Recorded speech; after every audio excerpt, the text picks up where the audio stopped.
willkommen zu einer Discofox-Folge. Wir haben eine schöne Wickelfigur für euch. Wir zeigen sie einmal schnell und dann arbeiten wir uns langsam mal ran. Wir brauchen also einen Rundschritt mit Schritt, Schritt, irgendwann den Lockerhand, Darm-Solo.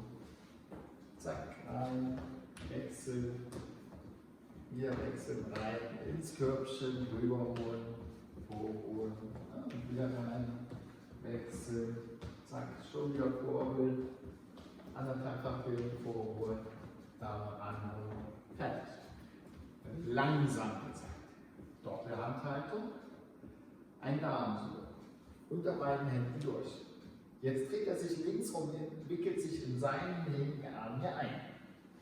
Wir drehen uns mal hier am Platz, damit ihr das von vorne sehen könnt. Ich bin hier im Arm eingewickelt. Von hier aus wechselt die linke Hand jetzt rüber, über seinen Kopf, über ihren Kopf, auf die andere Schulter, auf 1. Auf 2 beginne ich sie mit der rechten Hand hier schon links, rechts rum zu drehen. Ich stelle mich hinter die Dame 2. Mit dem Tipp habe ich die rechte Hand oben, die linke Hand noch in ihrem Nacken. Drehen wir uns mal so rum. Jetzt wechseln die Hände, rechte Hand runter auf 1.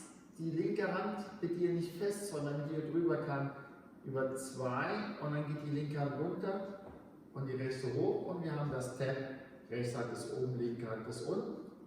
So, und jetzt drehen wir die Dame einmal links herum am Platz, dabei geht die rechte Hand über den Kopf runter, die linke Hand hoch. 1, 2, Tab und wir landen im Körbchen. Aus dem Körbchen holen wir sie rüber.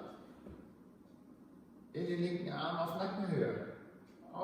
Von dieser Seite wieder rüber mit Schritt, Schritt, Tab. Drehen uns zur Dame. Linke Hand bleibt so auf ihrer Schulter, rechte Hand geht jetzt auf die eine Schulter, linke Hand geht hoch. 1, 2, wir drehen uns aber rechts rum zur Dame. Stehen jetzt hier in einem Herrenkörbchen übrigens. Herrenschal. Nicht Körbchen, Schal. Wir wechseln mit dem rechten Arm jetzt wieder rüber über ihren Kopf auf 1. Auf 2 drehen wir sie mit der linken Hand links rum. 2. Mit dem Tab stehen wir hintereinander. Linke Hand oben, rechte Hand im Nacken der Dame. Und jetzt mit dem nächsten Schritt wechseln wir die Hände. 1, linke Hand runter, rechte Hand. Lösen 2 mit dem Tab. Linke hoch, rechte runter. Anderthalbfach Drehung für die Dame, rechts rum. Viel Schwung geben. 1, 2, Tab und wieder vorholen. Ranholen. Fertig. Viel Spaß damit.